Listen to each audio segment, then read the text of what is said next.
Welcome everybody to plant information class here. This is July's plant information class. My name is Frank McDonough.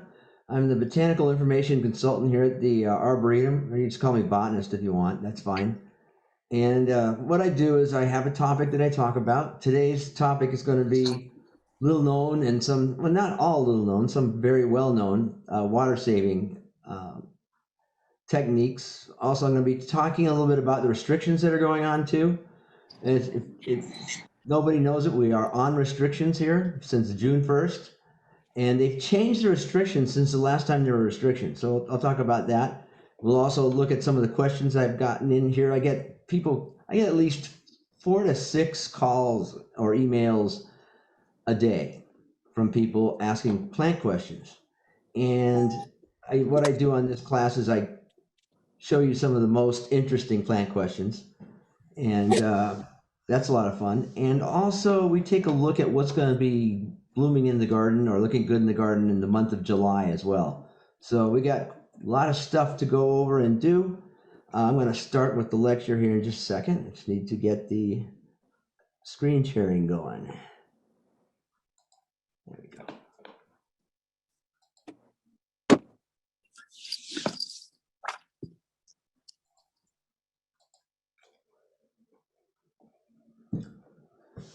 Okay. Can everybody read the whole thing there? It looks like on mine that it's kind of not all there. Let me see here. Yes, it looks like it's all there. It looks like it's all there? Okay. I'm looking at, it's funny because the little screen I have that's part of the gallery of people, and I'm part of that, you don't see it, but I guess in my main screen I can see it. I should look like a little person down here, right? Okay, Yes, great. you do. So we are under restrictions. We have a drought. And what's interesting is I've been through a lot of droughts here. And probably if you've been here most of your life, you've been through a lot of droughts too. And they keep changing things on us, you know? I remember back in 78, we had a pretty horrendous drought. And one of the things that they were talking about was gray water. Everybody was just siphoning off their toilet water, their sink water, their washing water out to their plants. And they found out later on that may not be the best idea. You might want to, separate them out and make sure you're not using any wastewater that may have fecal material in it, etc., and go with gray water that's not so bad, like from just say in your sink washing dishes, etc., and not from laundry and not from toilets. So that's one thing they found out.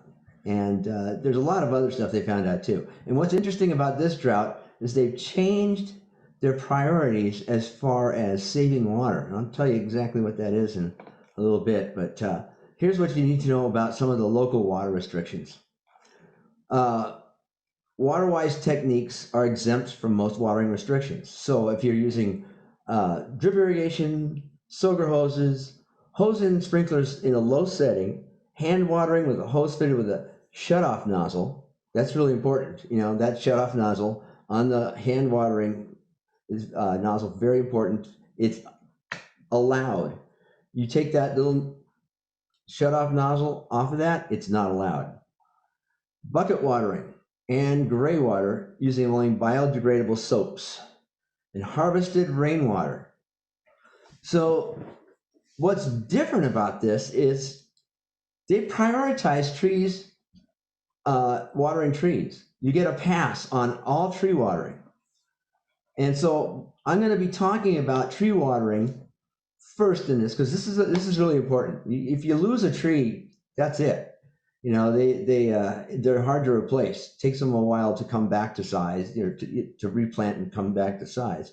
So here's some things you got to know about trees when you water them. One is, where are the roots? This illustration here shows you exactly where the roots are. A lot of people think, oh, I'll deep water my tree and that'll be good for it.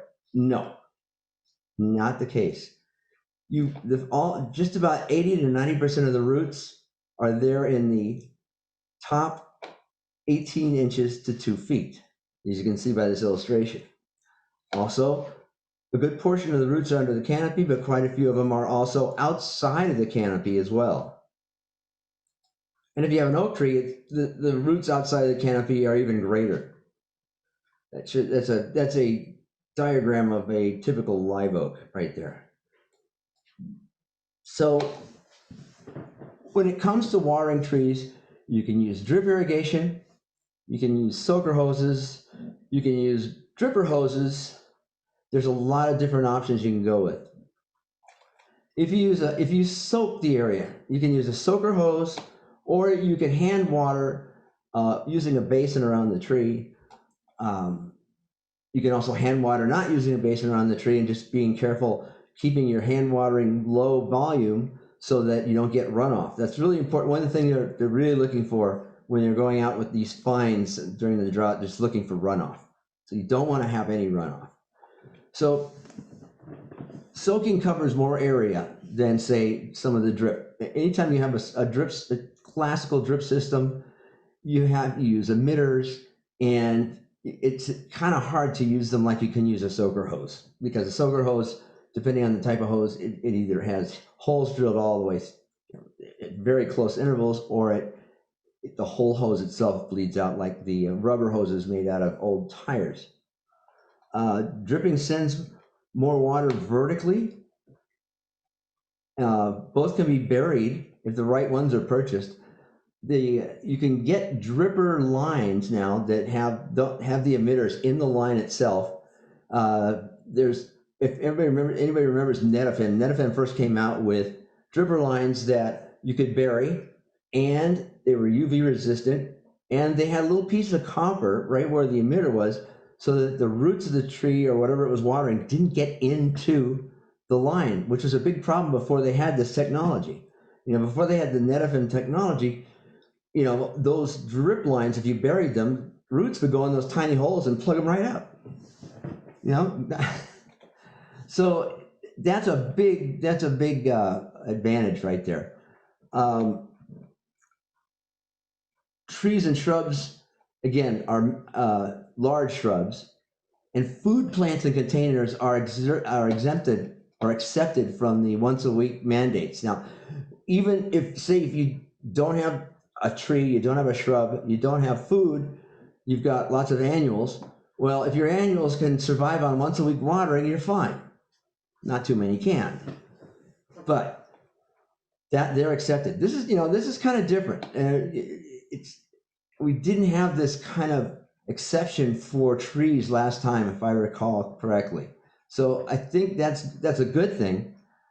Trees are so much harder to replace and grow up, and if you think about it too, it's a very equitable thing, because if you have an exception to water the trees, you don't have to worry about the fines, the money it would take. Say if you got caught watering your tree and it was totally without exception, you couldn't water anything. So that's good too. Drip systems used to be, it says they can rot from UV exposure, but they're getting better. They're much better than they used to be. Drip systems used to be terrible. They would start breaking apart the second year. They don't do that as much anymore. They've kind of, the technology on these things is such that the UV doesn't break them up as much as it used to, which is really nice. They're still kind of, they're kind of a temporary thing. Drip systems were originally meant for containers. They were meant to be replaced every couple of years. They're not generally a permanent system. However, the Netafim can be a permanent system, especially if you vary it, but it's still problematic. And one of the things about the Netafim and the drip irrigation is that if you're, and the soaker hoses too, if you have them buried underneath mulch, which is the best way to put them, the best way to install them is bury them with mulch, and somebody's working on weeding the area and they don't know it's there, they can break that your irrigation system up in a half a minute, using a hoe. So that's one of the drawbacks of all these irrigation systems, as opposed to some of the more permanent ones made of PVC or galvanized pipe, is that they are pretty fragile, and you have to keep an eye out where they are. It's not a bad idea to put little flags out where they are. If you're having a gardener come and do some work, put flags out so they know where that stuff is. Soaker hoses are notorious for bursting and breaking. You have to use a pressure regulator if you use any of this stuff. It's very important. Pressure regulators, you can get them, you want them around no more than 10 to 20 pounds per square inch PSI. And if you keep them at 10 to 20, you shouldn't have a problem. If you don't use the pressure regulator, you'll be going through a lot of equipment, especially the rubber or the tire rubber soaker hoses, the ones made of used tires. Those will break really easily if you don't have a pressure regulator. And also be aware of which systems could be considered hand watering. Right now, I guess if you take one of these soaker hoses, you put it at the end of a hose, and then you take it and put it someplace else, that's a lot of jurisdictions consider that hand watering, so it's completely exempt. Okay. Here's another little trick you can do. This is interesting. This is from the Sacramento Water District's little flyer on the restrictions and how you can water your trees and shrubs.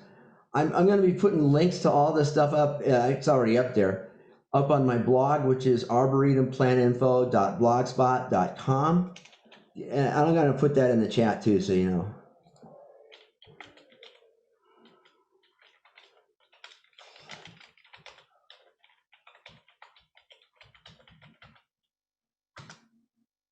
There you go. So you'll find the links to all this stuff that I'm putting up here there. And there's some pretty interesting stuff there. So this is a way to deal with smaller trees, trees that have been just planted in the last several years. And that is to use a 5-gallon bucket. And you want to give them about 30 gallons once or twice a week. Use a 5-gallon bucket twice, and that gives you 30 gallons. So really neat way to do it. And you see these buckets, you drill them at the bottom with about 2 or 3 holes. It talks about it right down there in the thing. You'll be able to get this on the list of links as well. But it's really nice because you drill a couple of 1/8 inch quarter-inch holes, and it slowly oozes that water down to the bottom. You get depth and you get width too on that.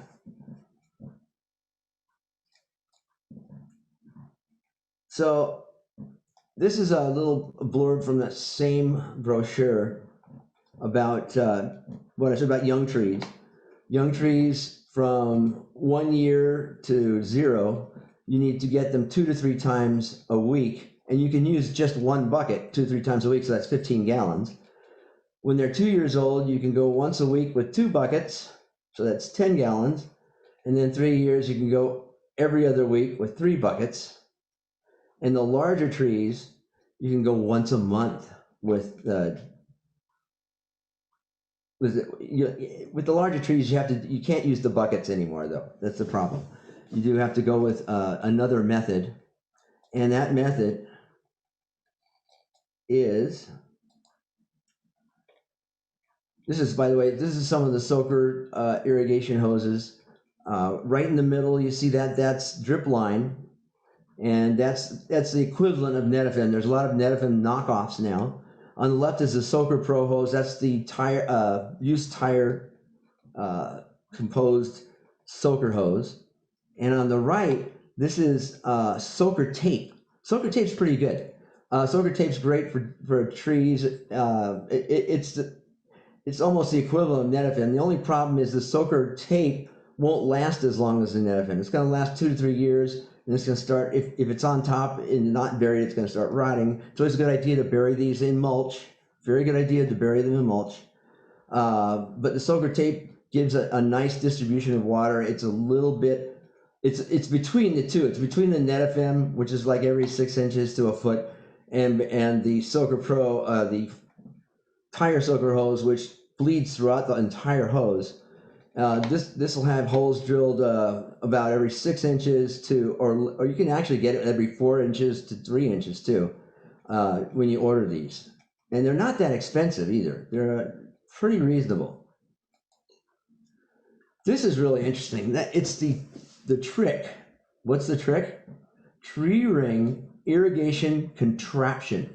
This is an invention by somebody at UC Davis, and this is the what you use for it. You use a hose water timer, programmable, Net FM drip tube, filter, and of course, that filter contains a pressure regulator as well, and all these other different little parts here, and that's what you make out of it. So the radius is however the radius of the tree canopy. This is all underneath the canopy. Spacing is 1 foot apart. And what's really interesting is they give you, I'm going to stop the share on this and show you something a little different here. All right, where's this here?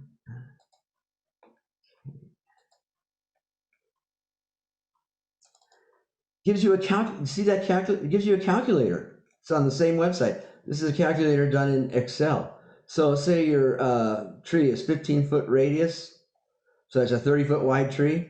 It tells you how many 100-foot lengths of Net FM you need, 3. What the flow rate is, 182 gallons per hour. And then it tells you down here, although this little call out, this little flash call or whatever this is kind of hiding it. It tells you to go 2 hours and 50 minutes to get the amount of water that the tree needs. So that calculates everything you need with this device. So that's pretty cool. I mean, that's one of the things I hate about doing any of this irrigation stuff is all the freaking math you have to do, figuring out, how much water you're putting on. And, you just have to do it sometimes. But this helps. This really helps get you past the math.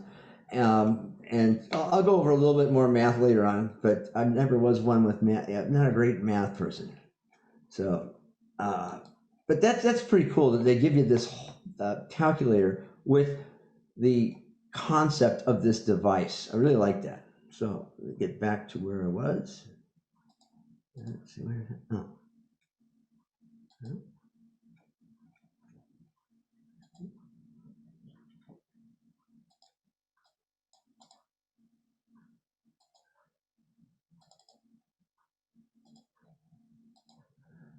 Okay, I'm gonna have to scroll back to where we were. All right. So this is what we have at the Arboretum right now in our garden for all seasons. We've got Net FM going on, and it's kind of coiled around the trees. Does a pretty good job. Here's an example of Net FM around a huge tree. This you'd have to leave this on a while. This is not a foot apart.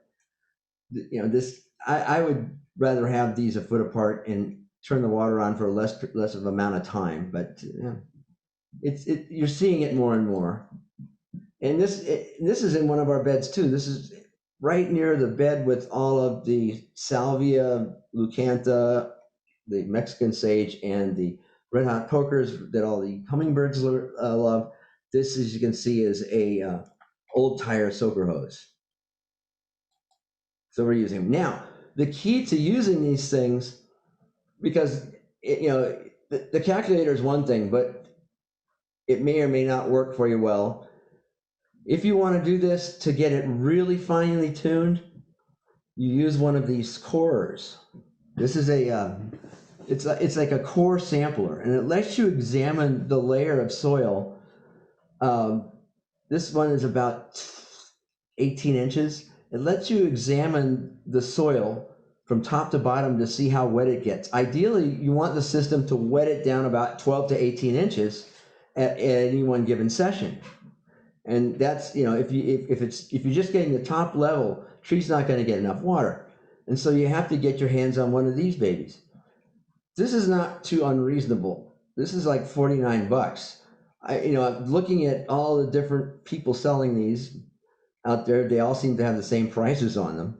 And to get a larger one that's more commonly used, it's about $100. They're made of stainless steel, I guess. That's why they're so expensive. But this is kind of worth getting. And the reason is that this type of watering testing where you're taking the core and you're seeing how deep it soaks is very accurate, and it's a way to get an idea of how long you have to put your water on and keep it on to get that kind of irrigation.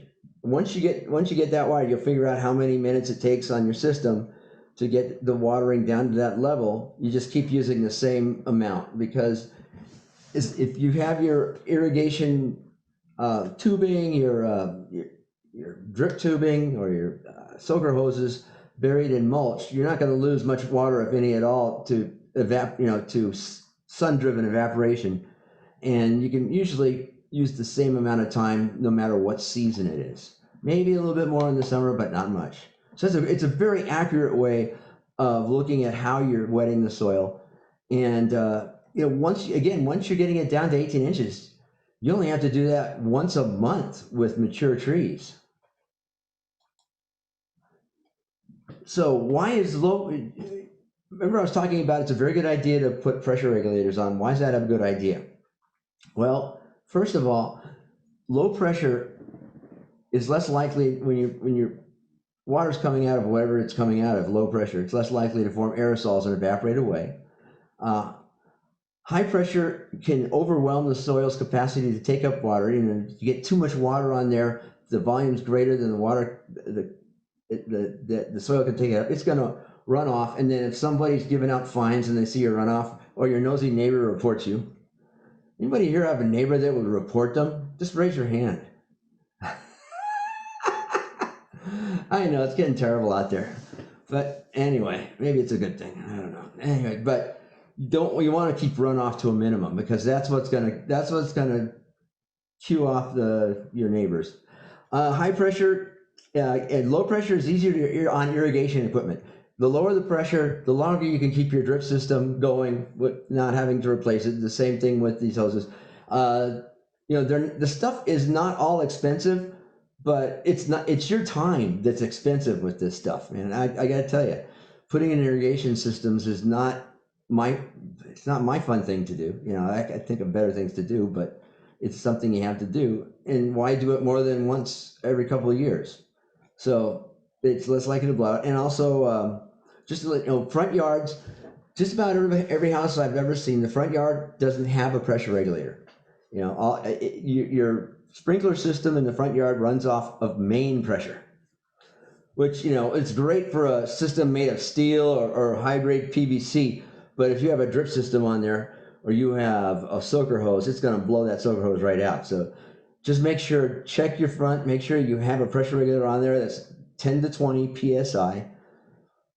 And if you want, you can take it off and put the 10 to 20 to 50 back on if that's what you have there later on, but not right now. Even if you don't plan to put drip or soaker hoses on there, it's a really good idea to just increase the time and decrease the pressure.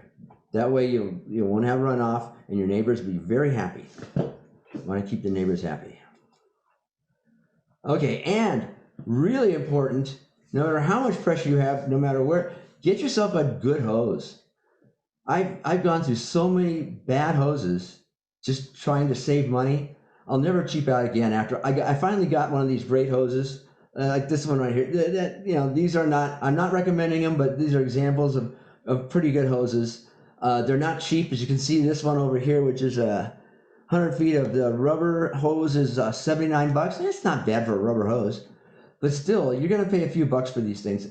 Way worth it, especially if you're hand watering. Way worth it. The last thing you need is to deal with kinks all the time. Oh, that's such a pain. Who here has dealt with kinks all the time when they're watering and can't? Yeah, it's just get a great hose and you'll never regret it. Basin watering is another way to go, although you can overkill with it too. I really like the either the NetFM or the Soaker hose if you can do it. This is a way, if you don't want to spend money on Soaker hose, you can do it this way too. But you do have to build the berm around, and you can actually blow through more water than you need with these things too. And you have to make sure that it doesn't leak out of the basin, because if it does, you're just wasting water. And it looks bad. You know what? This looks bad to your neighbors. This looks bad to people when you have a big old huge lake surrounding your tree. Even though it's maybe allowed by the regulations, it just looks bad. On the right, you see this is kind of the high-tech version of the same thing. It's a watering basin made of plastic that fits over. This is good for small trees. Remember, the ones that you're using, you have small trees, you're probably going to use that bucket method on them. This is just another variation on the bucket method. Check your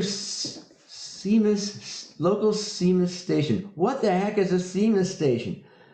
It's a acronym for California Irrigation Management Information System, CMIS.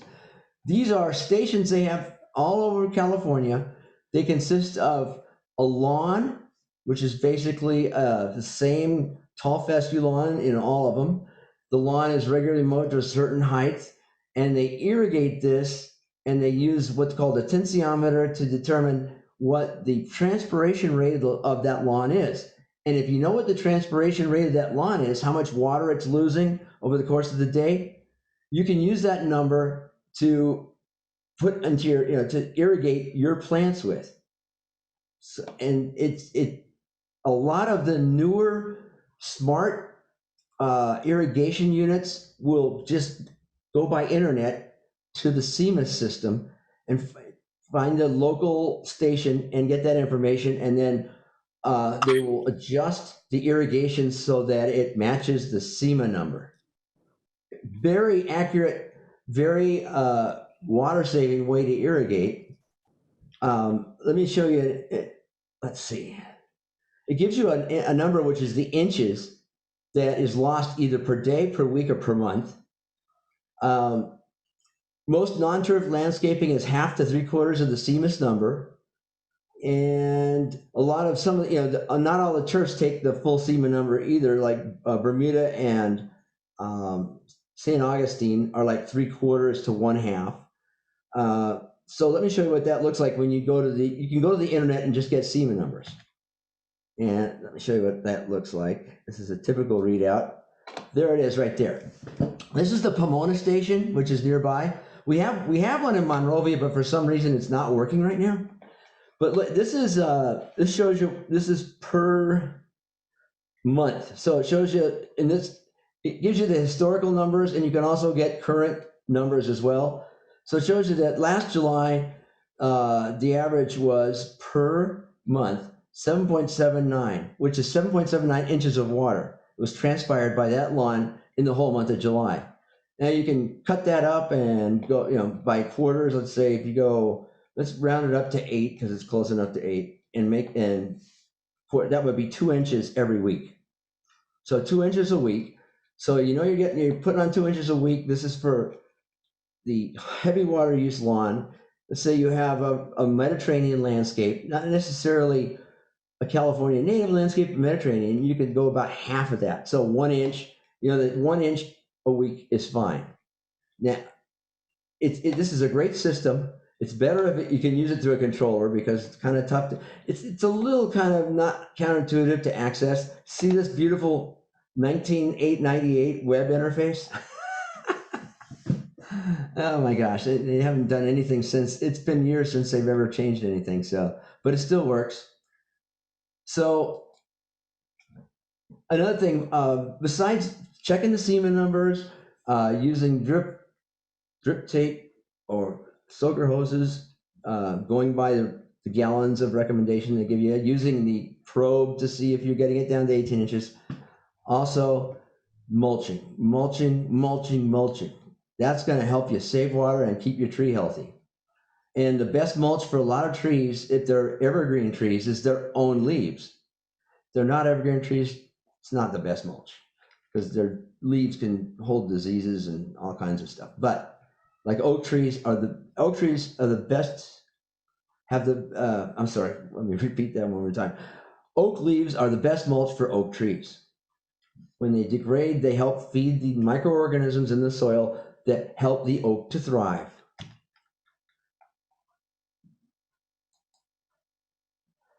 And if you don't have enough leaves right now to get about 3 inches of mulch, you can supplement that with bark mulch. Now, here, interesting thing, got to be careful what kind of mulch you use. You don't want to use compost, because compost generally, depending what type it is, but generally compost is too high in nitrogen. And one of the things you want to do during the summertime is not feed your trees with nitrogen. Why? It makes for succulent leaves that lose a lot of water. And here's another interesting about watering trees, by the way. If you water them too frequently, they produce more leaves that lose more water. So that's why it's a good idea to bring them down to once or twice a month. With the mulch, you want to go with a mulch that's a slow degrading mulch. Nothing that's like really fast. You don't want to put hay down there. You don't want to put cow manure down there. You want to go with bark mulch. And it's hard to find bark mulch in the big box stores nowadays. They're not selling a lot of it. You have to go to places like Whittier Fertilizer, which is in Pico Rivera, or Cal Blends, or I'm sure there's a few others too. But you have to go to bulk supply places to get decent mulch these days. Let's see. Now, these are some of the best, like bark mulch, leaf mulch, like I said before, and wood compost. Now, we use wood compost here at the Arboretum. One thing you have to be careful with wood compost, you don't want to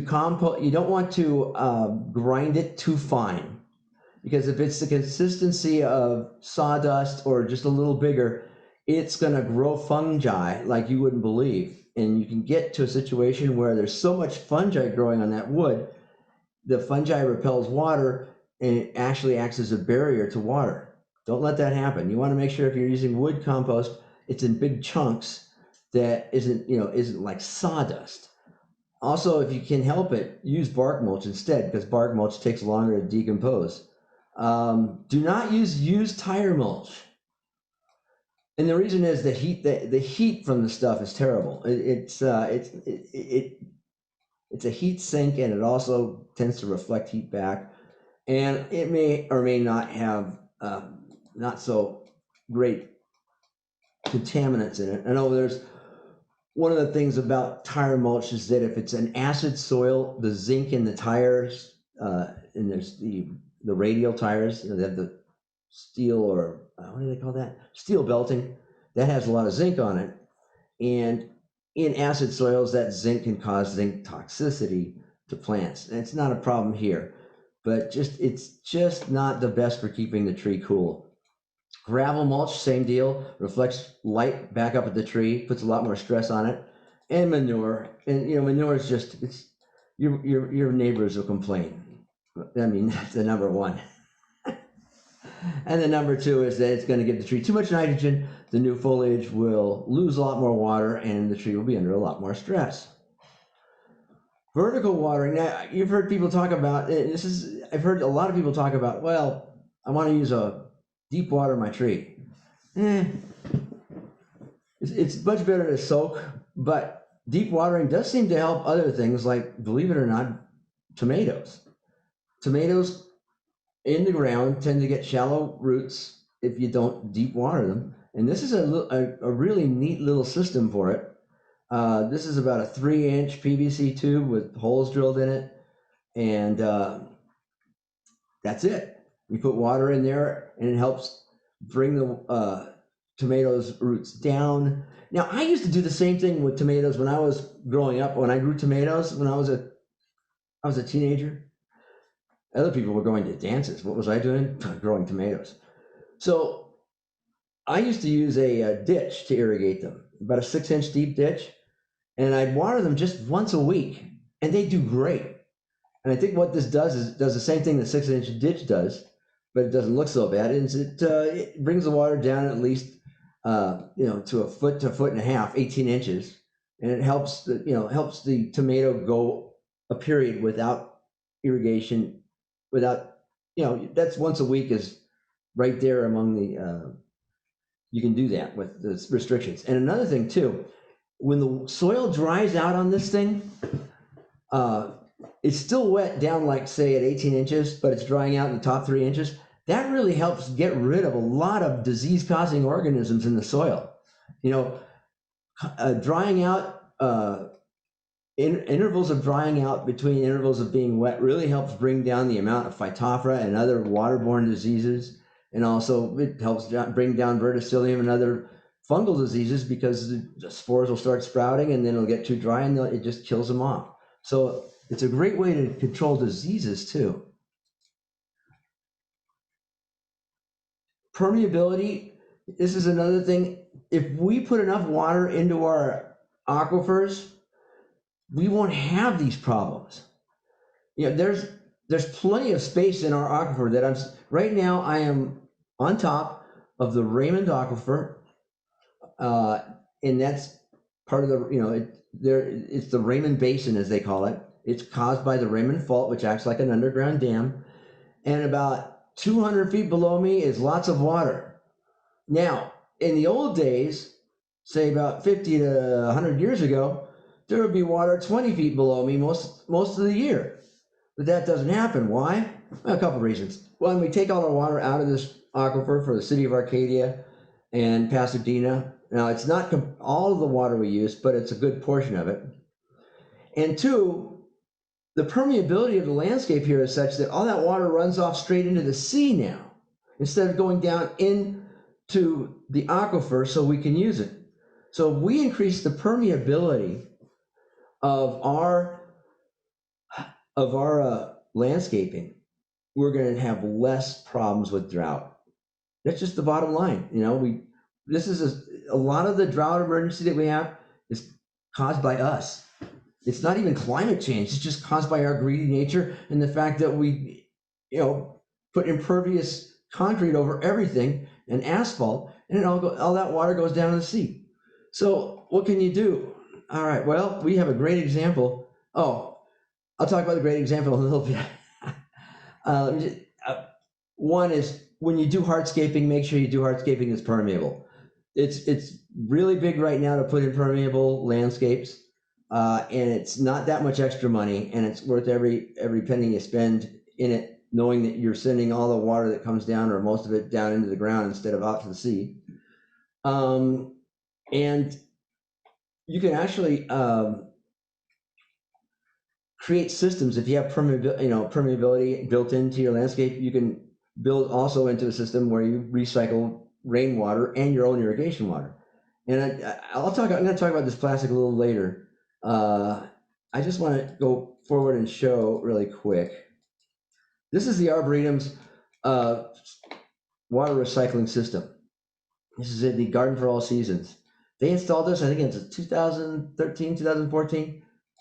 And it has a couple of different aspects to it. This is the tank where the water comes and it irrigates everything. The water comes under pressure because it's in this tank. See where that red marker is? That means it's full, which is good. This is the area. There's another tank here that receives the water from that whole area around it, and I think it's about 10,000 gallons or something like that. It's pretty big. And they use plastic milk crates to create it. I mean, they just stacked a whole bunch of plastic milk crates on top of each other. There's no space in between. It's just all plastic milk crate. There's space enough for the water. The water goes in between the milk crates. And then they wrap that in vinyl plastic, and it's a reservoir. It's pretty neat how they did that. And all throughout the area there, right there, see the brick there? That's sand, not concrete. And to the right, those bricks just to the right of the walk there, they're also sand, not concrete. They're permeable. Underneath all this is pipe, PVC pipe. I think it's about a 6-inch PVC pipe drilled with holes and then filled with gravel, and it's all sloping towards that big tank. And so there's a whole bunch of PVC pipe underlying this whole area. It all goes to that reservoir, the huge one down underground, and that's pumped up. The excess is pumped up to the top to the tank that we have, and we recycle the water. And this not only recycles rainwater, but it recycles our own irrigation water too.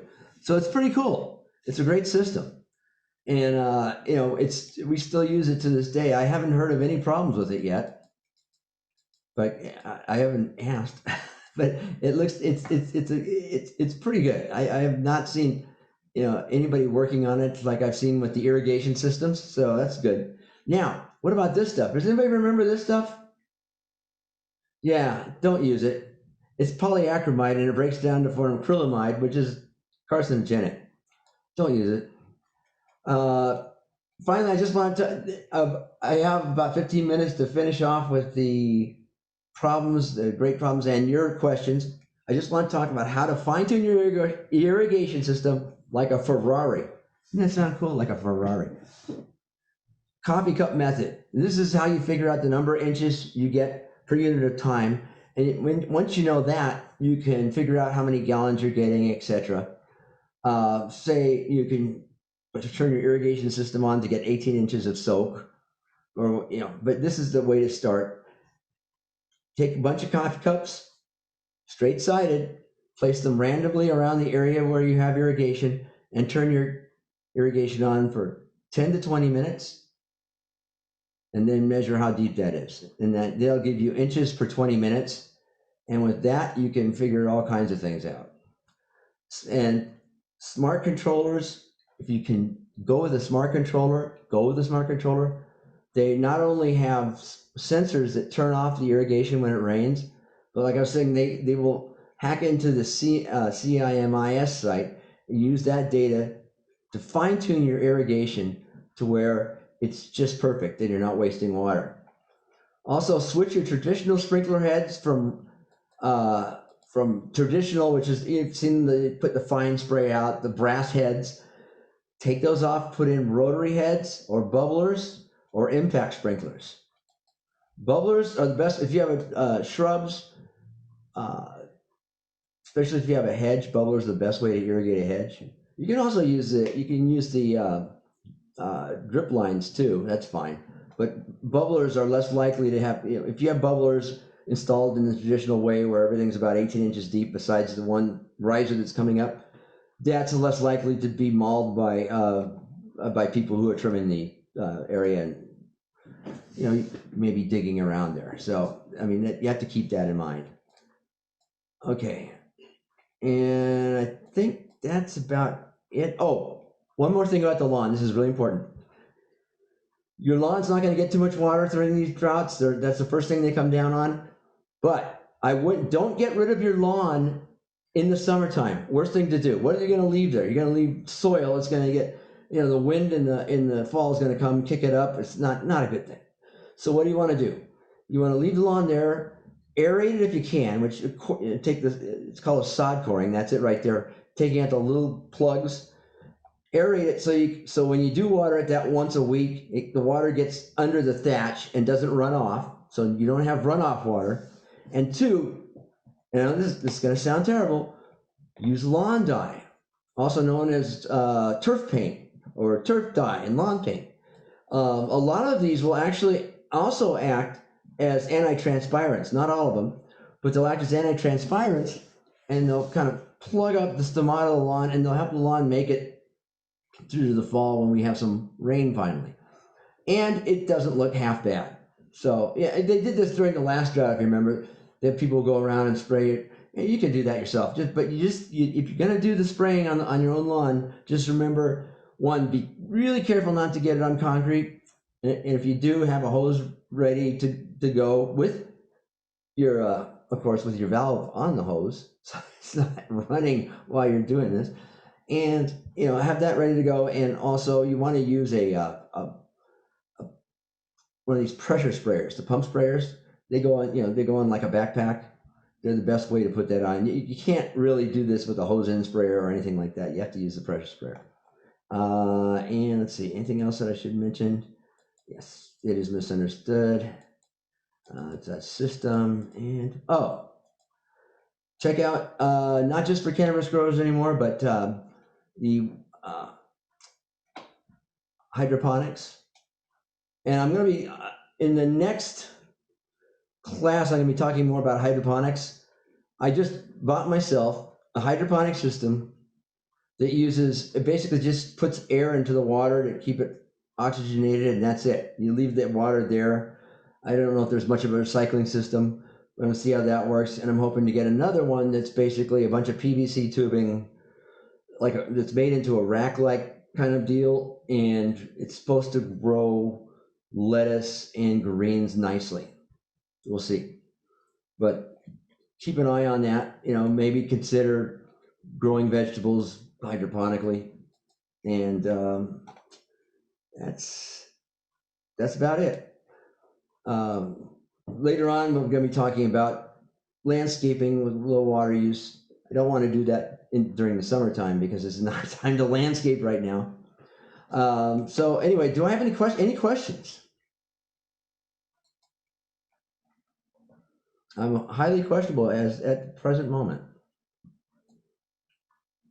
Okay, let me go over some of the questions I've received over the last month, some of the more interesting ones. There we go.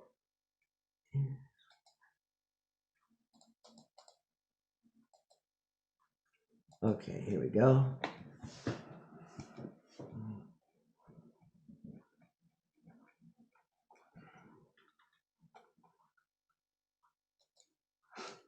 Okay, for some reason, I keep getting questions from the East Coast and the Midwest.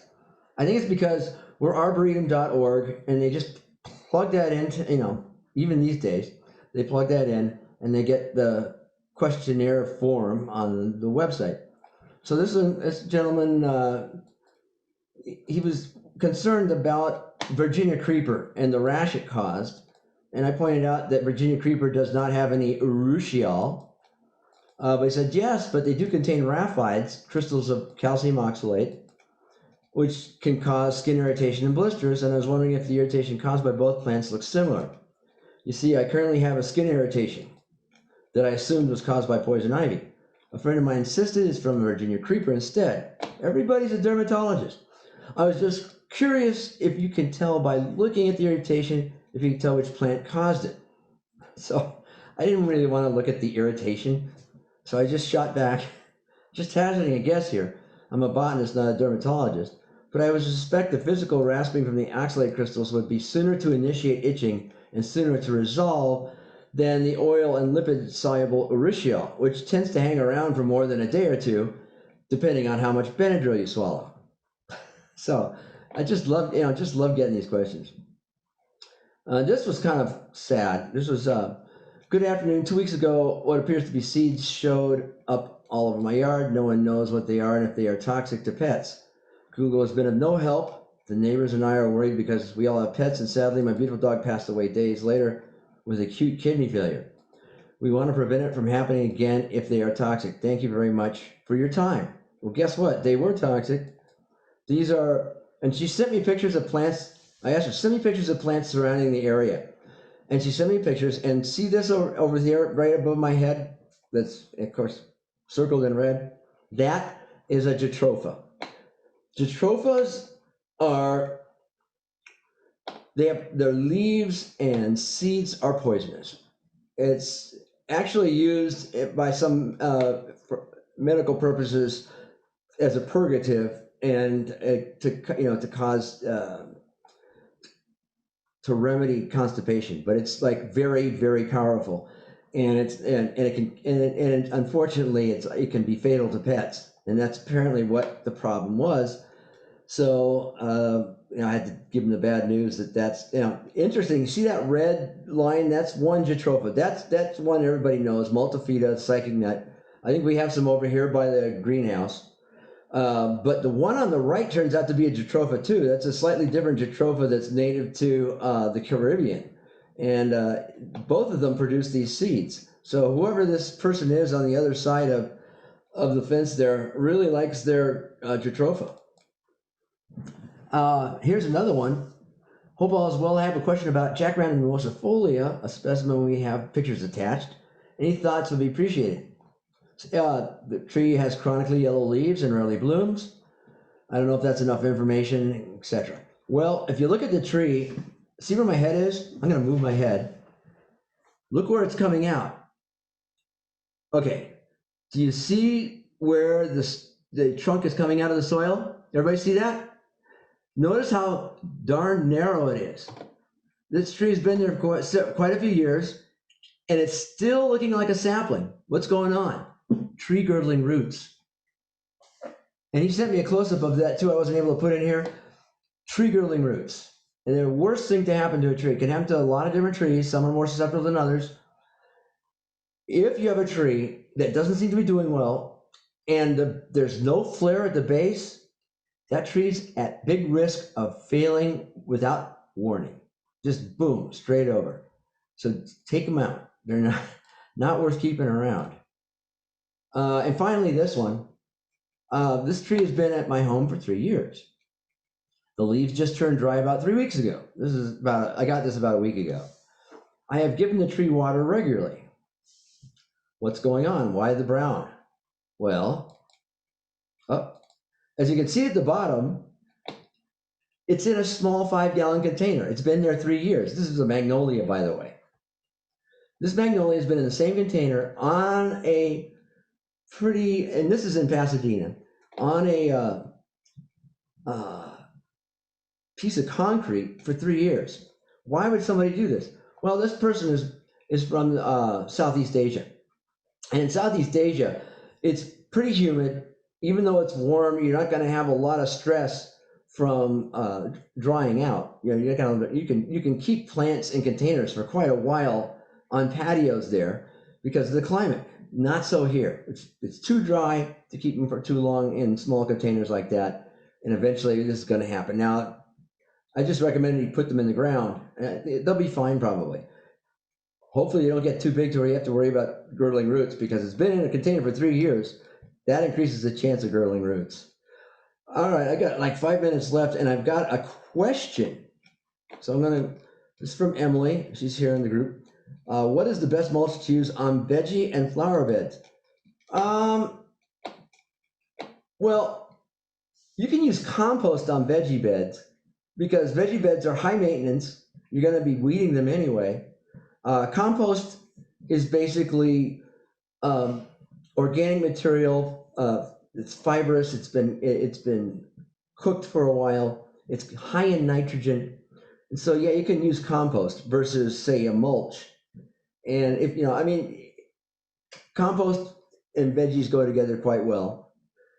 If you want to use something, if you're worried about weeds and you don't have time to weed, then you can use medium to small bark mulch. It's kind of expensive to use on veggies, but you can still use it, no problem.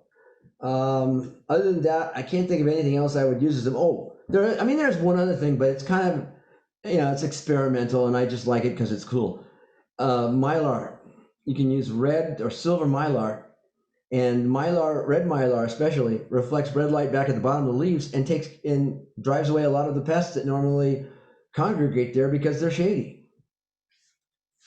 But I'm not too keen on it as I used to be on mylar because of the whole plastics thing. The last thing the world needs is more plastics being used indiscriminately. So, what about rice hulls for veggie bed mulch? That's fine. I mean, can you get rice hulls easily around here? I have not seen any available, at least at the Home Depot. We do have a rice growing center up there in Sacramento. So yeah, probably. Yeah, great. Oh, okay. Yeah, why not? Let me know what happens on that. The only thing it could be a problem is rice hulls may grow fungi very well, and if that's the case, if they're really good fungi food, they can form that crust I was talking about, a fungi, which you don't want because it can form an impervious, waterproof crust that keeps water off your plant. So just, I would probably give it a try, see what happens. Don't put it on your tire bed. Just do it, as a small portion. I've heard to mix it with compost so they don't fly away. Oh, okay. Well, that makes sense. Sure. Yeah. I mean, there's a lot. You can use glass as a mulch. It's not very good it can be a problem for the plants in the summertime maybe, but it looks cool. Any other? I think that's about. We're just about finished. Any questions about the lecture, about mulches, anything like that? Again, I'm extremely questionable right now. Okay. All right. Well, I think that's about it. The next one we're having is all about, a little bit about hydroponics and, my attempt at hydroponics. We'll see. Oh, by the way, update on tomatoes. This year was terrible for tomatoes for me. I had the worst case of spider mites ever, and it was because I decided to not to go with the old reliables like Early Girl and Better Boy, and I decided, I'm going to try myself some heritage tomatoes. Some what do they call it? Old style tomatoes. They don't have very good spider resistance. They got nailed. They were just I had like one or two tomatoes the whole season. So yeah, if you're gonna do it, one thing about the spider mite thing is they like the heat, and this area is on my patio. So next time I'm just sticking with the old reliable, especially Early Girl. Early Girl's great. Oh. All right. Oh, somebody's still waiting for their tomatoes? Oh, I'm sorry. Well, at least you still have tomatoes to wait for. I had a couple of seedlings come up, but they came up in November. November? No, yeah. But then I had a little adventure that I was basically up in the Northwest recovering from an injury, and so I couldn't be down here tending my garden, so I came back to. But it's a new beginning. I am a lazy person, and if my garden doesn't work without me working, it's not going to work.